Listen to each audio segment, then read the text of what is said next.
menyelesaikan salah satu tugas dalam mata kuliah Teori Ekonomi Makro dengan dosen pengampu Ibu Syahidah Rahmah, SE/SY/MEI. Kami dari kelompok 6 dengan anggota kelompok yang masing-masing bekerja sama memenuhi tugas dalam judul materi inflasi. Berikut untuk lebih jelasnya simak video penjelasan berikut. Poin pertama, pertumbuhan ekonomi. Ekonomi Indonesia diperkirakan hendak senantiasa tangguh pada tahun 2023. Kenaikan kinerja perekonomian Indonesia didorong pada tahun 2023. Oleh karena itu, pemindahan pandemi yang baik, pengendalian inflasi yang relatif sukses, serta program kenaikan nilai tambah ekonomi. Perkembangan ekonomi yang relatif baik pada tahun 2022 jadi modal kokoh buat mengalami tekanan ketidakpastian global pada tahun 2023.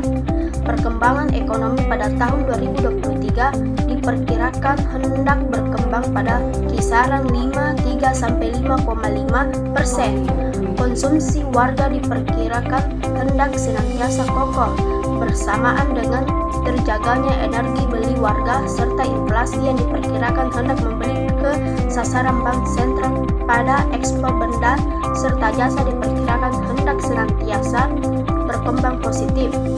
Bersamaan dengan meningkatnya kegiatan ekonomi mitra dengan Indonesia di daerah Asia, harga komoditas pada tahun 2023 perkiraan hendak melambat serta tidak setinggi pada tahun 2022. Komoditas batu bara jadi kesempatan buat ekspor dengan pembukaan kembali ekonomi Cina serta memenuhi kebutuhan tenaga kawasan Eropa. Dari sini lapangan usaha pada tahun 2023 industri mengolah perkiraan senantiasa jadi motor menggerak perkembangan ekonomi serta sanggup berkembang positif, didukung oleh kenaikan permintaan dalam negeri ataupun eksternal serta kenaikan inflasi. Kinerja pariwisata serta zona penunjangnya penampilan revisi secara signifikan meski masih di bawah tingkat pra-pandemi. Poin kedua, pengaruh inflasi terhadap perkembangan ekonomi atau PDB. Pada dasarnya, tidak seluruh inflasi berakibat negatif pada perekonomian. Saling utama bila terjalin inflasi ringan ialah inflasi di dasar 10%. Inflasi ringan malah bisa mendesak terbentuknya perkembangan ekonomi. Perihal ini sebab inflasi sanggup memberikan semangat pada pengusaha. Buat lebih tingkatnya produksinya, pengusaha bergairah memperluas produksinya sebab dengan meningkatkan harga yang terjalin para pengusaha menemukan lebih banyak keuntungan. Tidak hanya itu, kenaikan penciptaan memberikan akibat positif lain, ialah tersedianya lapangan kerja baru. Inflasi hendak berakibat negatif bila nilainya berlebih 10%. Inflasi merupakan sesuatu peristiwa, bukan tinggi rendahnya tingkatan harga. Maksudnya, tingkatan harga yang dikira besar belum pasti membuktikan inflasi. Inflasi ialah penanda buat memandang tingkat pergantian dan dianggap terjadi jika proses kenaikan harga berlangsung secara terus-menerus serta saling mempengaruhi. Inflasi dalam perekonomian dunia berdampak negatif terhadap daya beli dan tingkat kesejahteraan masyarakat secara keseluruhan.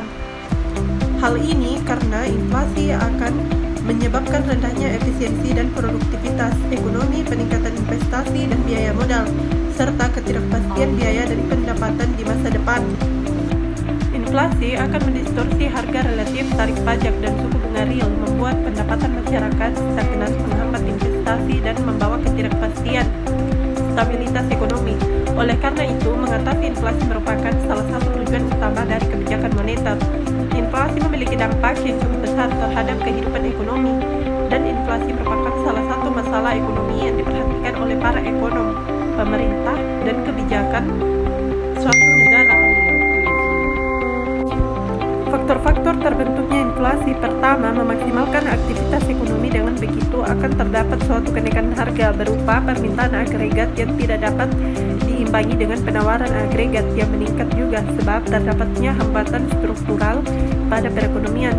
2. Memudarnya nilai ubah rupiah yang dapat menyebabkan harga mudah meningkat serta susah buat turun jika nilai ubah rupiah semakin besar. 3. Kebijakan pemerintah pada bidang harga serta pemasukan semacam peningkatan harga bahan bakar minyak dan listrik, menekan pendapatan kecil serta pendapatan para pekerja. 4. Mempekerja ekspektasi pada inflasi warga. Terdapat kecenderungan warga yang sangat besar pada pengkonsumsi, dengan begitu dapat merangsang peningkatan harga. 5. Pemikiran sekunder. 6. Mengatakan kalau inflasi kuat hubungannya dengan peningkatan bunga. Metode mengatasi inflasi: pertama, melakukan dakwah agar warga tidak panik dan berusaha menenangkan warga. Kedua, pengaktifan tim pengendalian inflasi daerah atau TPID di tingkat provinsi dan kabupaten atau kota agar saling bersinergi dan tidak ada perubahan dalam pelaksanaan fungsi dan tanggung jawabnya. 3. Pengaktifan kelompok kerja pangan di daerah yang bertugas menginformasikan kepada penanggung jawab di daerah mengenai harga dan ketersediaan barang yang akan dilaporkan, kemudian melaporkan kepada Kementerian Dalam Negeri secara bertahap dan langsung Kementerian Dalam Negeri daerah terkait untuk mengecek harga dan ketersediaan barang, termasuk terjadinya masalah atau persediaan atau distribusi. Untuk masyarakat miskin, karena 80% dari rupiah subsidi BBM 602 triliun tidak ada yang membutuhkan pengawasan pemerintah daerah dan dorongan aparat penegak hukum. F. Akibat inflasi. 1. Penyusutan energi beli. Inflasi yang besar hendak kurangi energi beli sebab nilai duit yang terus menjadi rendah. Dengan nilai duit yang sama, jumlah benda serta jasa yang dibeli hendak menurun jumlahnya. Akibat penyusutan nilai mata duit selaku akibat inflasi tidak sama terhadap segala warga. Kelompok warga yang berpenghasilan senantiasa serta berpenghasilan rendah merupakan yang sangat dirugikan akibat inflasi. Apabila perihal ini dibiarkan bisa memunculkan permasalahan sosial, semacam meningkatnya aksi buruh buat peningkatan upah serta meningkatkan kemiskinan. Kedua, keadaan ketidakpastian. Inflasi yang besar serta tidak normal memunculkan ketidakpastian untuk warga. Warga hendak kesusahan buat memastikan alokasi dananya. Warga cenderung menaruh dananya dalam wujud peninggalan raka dibanding tabungan di bank. Oleh karenanya, inflasi kurang insentif buat menabung. Untuk dunia usaha, inflasi yang besar hendak kurangi insentif buat investasi. Sebab ketidakpastian hendak profit serta bayaran di masa depan.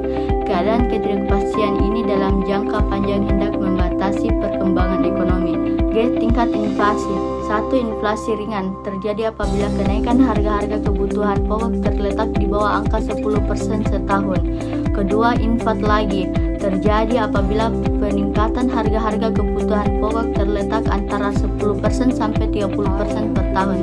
Ketiga, inflasi berat terjadi apabila kenaikan harga-harga kebutuhan pokok berada antara 30% sampai 100% setahun. Keempat, hiperinflasi terjadi apabila peningkatan harga-harga kebutuhan pokok terletak di atas 100% setahun. H. Peran bank sentral dalam mengendalikan inflasi. Bank sentral memainkan peranan berarti dalam mengatur inflasi. Bank sentral sesuatu negeri pada biasanya berupaya mengatur tingkatan inflasi pada tingkatan yang normal. Sebagian bank sentral apalagi mempunyai kewenangan yang independen dalam artian kalau kebijakannya tidak boleh diintervensi oleh pihak di luar bank sentral, termasuk pemerintah. Pembedahan pasar terbuka. Bank sentral membeli serta menjual obligasi negeri dengan metode bank sentral menginstruksikan para pialang obligasi buat membeli dari publik di luar obligasi nasional. Duit yang dibayarkan bank sentral buat obligasi tersebut tingkatan jumlah besar tersebar di suatu negeri. Buat kurangi jumlah duit tersebar, pemerintah melaksanakan perihal yang kebalikannya. Adapun kesimpulan, inflasi merupakan sebuah fenomena di mana terjadi kenaikan harga secara universal serta terus-menerus. Inflasi bisa diakibatkan sebab beredarnya jumlah duit yang sangat banyak di warga dan defisit anggaran belanja pemerintah. Inflasi tertinggi yang sempat terjadi di Indonesia ialah pada tahun 1998 di mana tingkatan inflasi sebesar 77% yang bisa pengaruh efisien dan pemasukan. Inflasi dapat dicegah dengan kebijakan moneter dan kebijakan fiskal yang berkaitan dengan output. Inflasi ialah sesuatu proses peningkatan harga-harga secara universal serta selalu. Peningkatan harga dari satu ataupun dua benda saja tidak bisa diucap inflasi kecuali apabila peningkatan itu meluas pada benda yang lain. Pemicu bila inflasi terus terjadi, warga hendak kesusahan untuk membeli beberapa barang yang dikira berarti sebab biayanya terus naik. Inflasi pula bisa merugikan untuk meminjam, sebab kala mereka meminjam duit, harga-harga di pasar telah naik. Mudah-mudahan pemerintah terus mencermati dan mengupayakan pertumbuhan ekonomi di Indonesia sehingga meminimaliskan terbentuknya inflasi. Sekian dan terima kasih. Dah.